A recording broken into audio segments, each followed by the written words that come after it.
Good evening guys, Sakafousi here. This week the deadline to set our team is today, Tuesday, which means in a few hours. So I didn't have the time to make my usual video with data analysis and I decided to do something different. I will make a video in which I will show you live how I build my team, how I prepare the starting 11 and the transfers using my model. Here you will see a bit of the methodology I follow, but maybe also some numbers that you don't see usually in my videos. Some statistics that are a little more chaotic. Starting first of all, let me show you my team right now. I have 3 transfers and 0.1 in the bank. My team has 2 absences. One is Senesi, who has paid for who has the yellow card limits and will miss only 1 game week, so I don't consider it something urgent for him to leave the team since he will miss only 1 game week. And he's also a defender, so we can cover him with a substitute. On the other hand, Sarr from Crystal Palace is a more serious problem for 2 reasons. First, it is an injury and we don't know how long he will be out. And second, my backup forward is Beto, whom I really wouldn't want to use at all. So right now for me the priority is to find the best option to replace Sarr.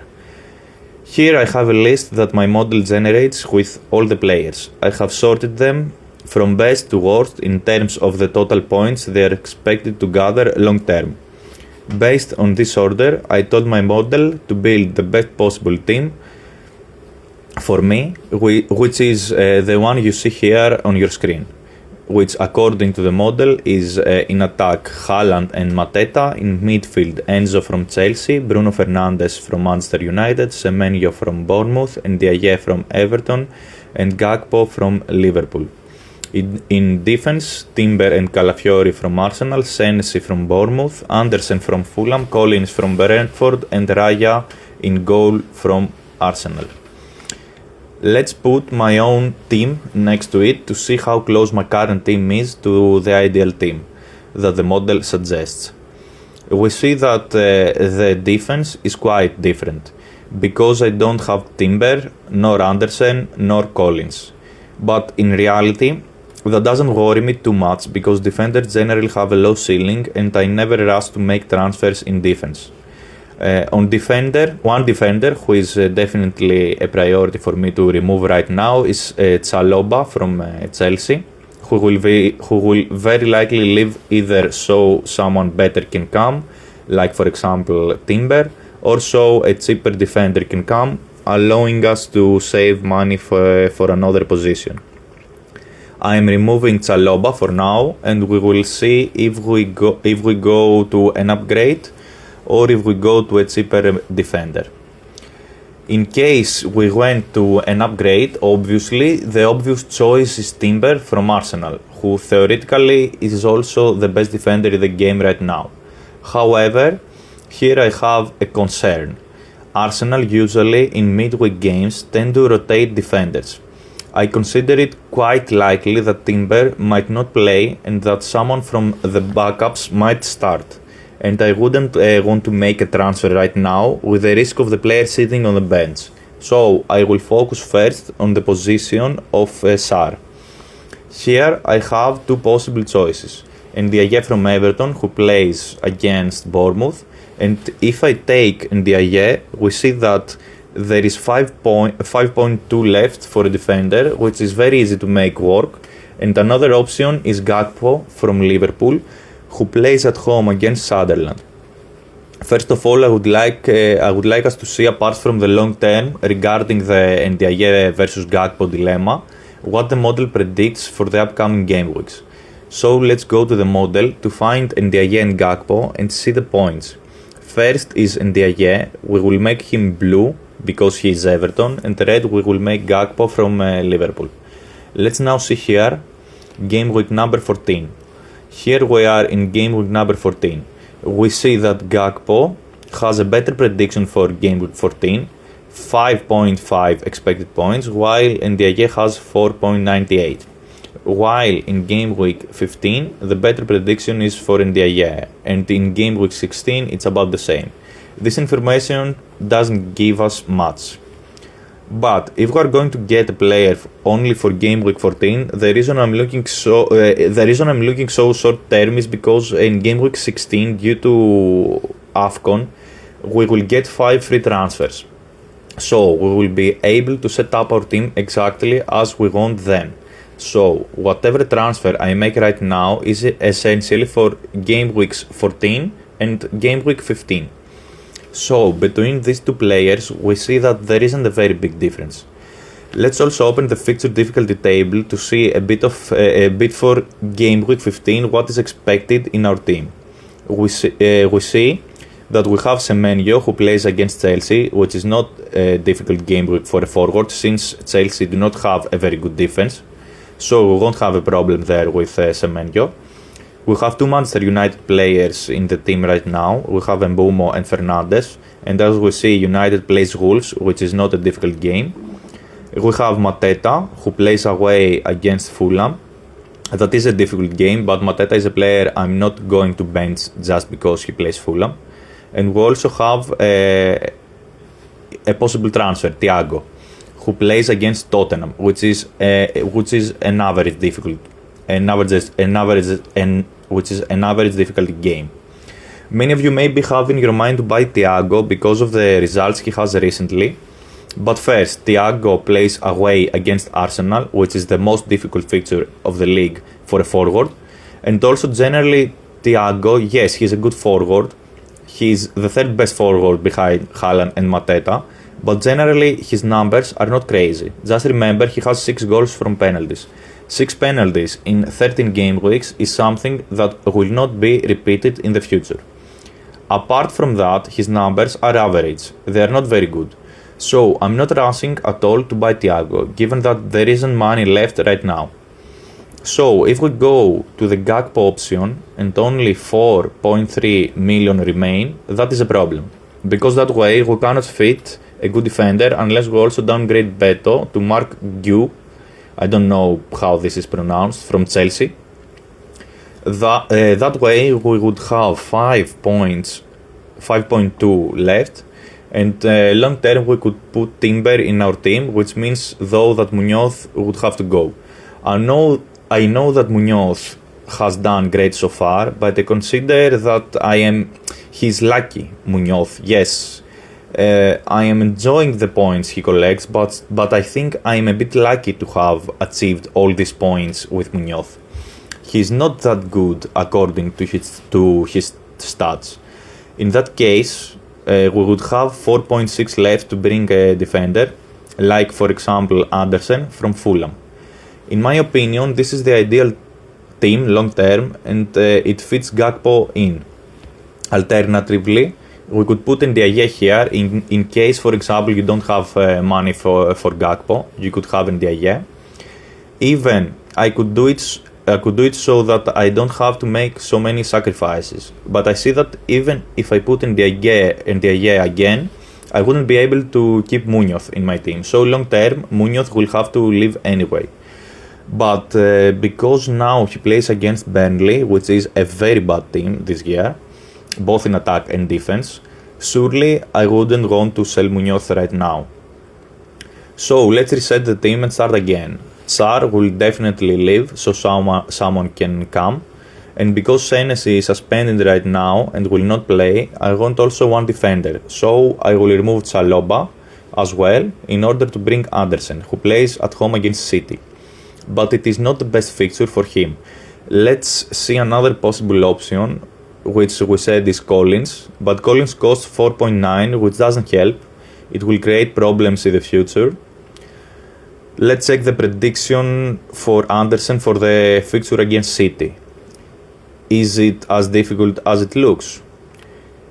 One moment, let's find Andersen. Andersen is here. Let's make him grey so that we can see him better.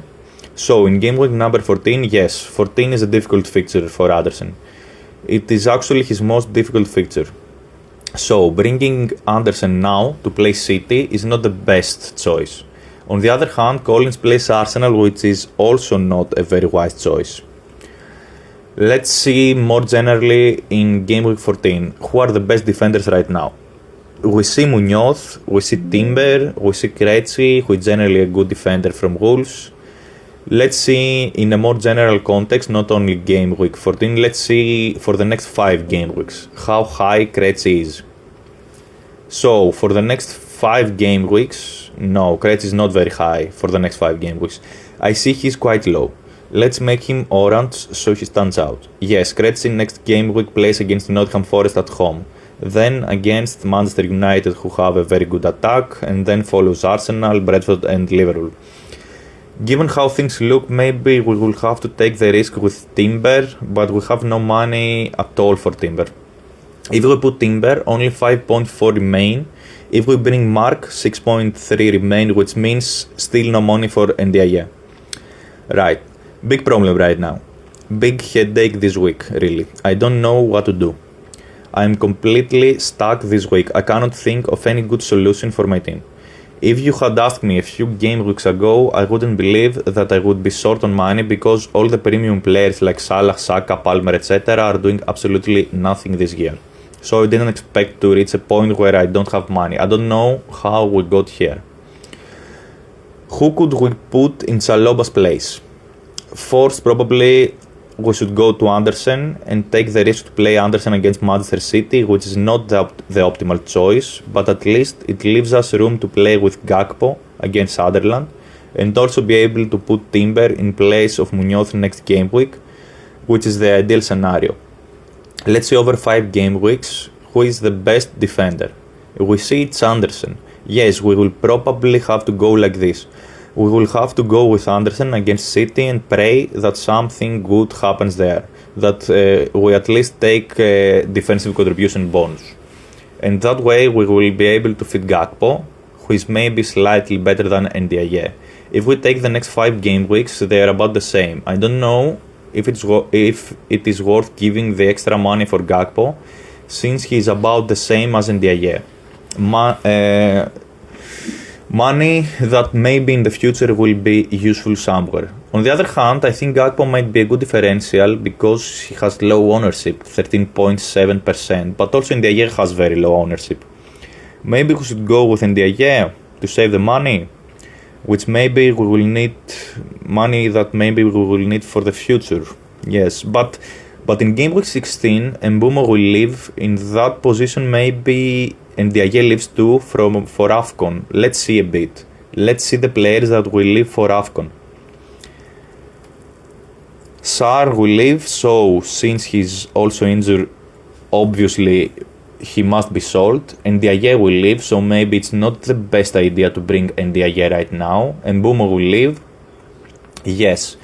Given that Ndiaye will leave for AFCON, probably after all, Gakpo is the best solution. So maybe the best we can do is put Gakpo and Andersen, even though Andersen plays against Manchester City. We cannot have everything, unfortunately. So we will have 0.7 left, so we can make the change from Munoz to Timber next game week, and I think we are okay. Let's do the transfers. And God help us. Let's put Andersen as a starter. There is of course the option of Mukiele. Let's see Andersen compared to Mukiele. Only 4 game week number 14. Here is Mukiele. Let's make him red since he's Brentford. Let's see only game week number 14 for those two. 4.64 for Andersen, 4.03 for Mukiele. So we will keep Andersen starting. And essentially our only substitute is Mukiele, since Mark probably won't play, Senesi definitely won't play. So let's also check the captaincy. Let's see for game week number 14 who is the best player. And I see that according to the model, the best player for game week 14 is Mateta and not Haaland. And this happens because if you see here in the fixture difficulty chart, Manchester City play against Fulham away, which is a very good defense, and has a difficulty coefficient 0.78, while Crystal Palace play against Burnley, which has one of the worst defenses in the league. So we will go for a differential captain. As you know, I'm not generally a manager that chases differential options, but I think that when the data supports it, it is good to go for something different. Because if you really want to achieve something very high in Fantasy Premier League, you must, during the season, make some choices like that. Let me also remind you that last game week number 12, I had Enzo as captain instead of Haaland, with the same logic, because Chelsea had an easier fixture and that choice paid off. I was also a bit lucky, to be honest. Haaland actually played better than Enzo in game week number 12. Let's hope we will be lucky again now. And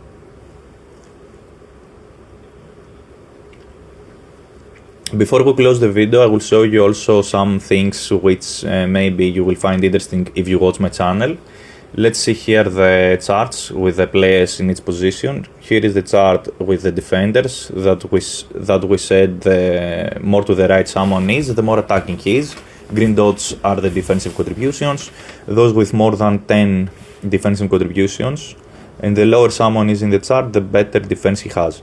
Here are the forwards. The more to the right someone is, the more expected goals he has. Of course, the farthest right is Haaland. As I told you before, for example, if you look at Thiago, his numbers are not very good. He has slightly above 0.3 expected goals per game, which is a low number for a forward. You see that many forwards surpass him.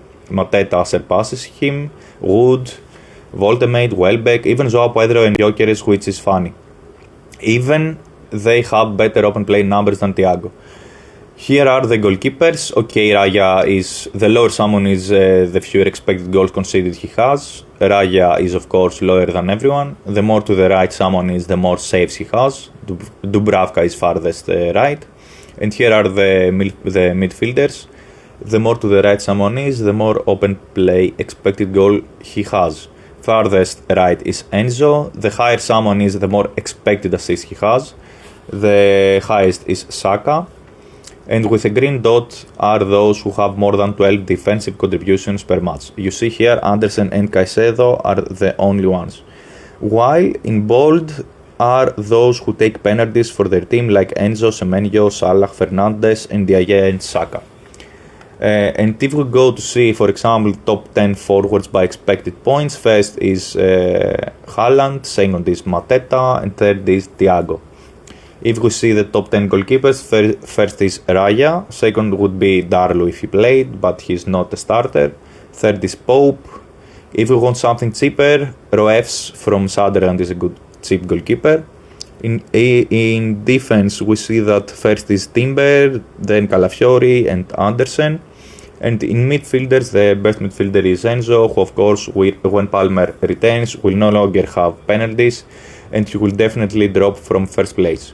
While the second is Fernandes. Third is Salah. Okay, even though he's not having a good season, he remains Salah, but at that price, being third is not enough.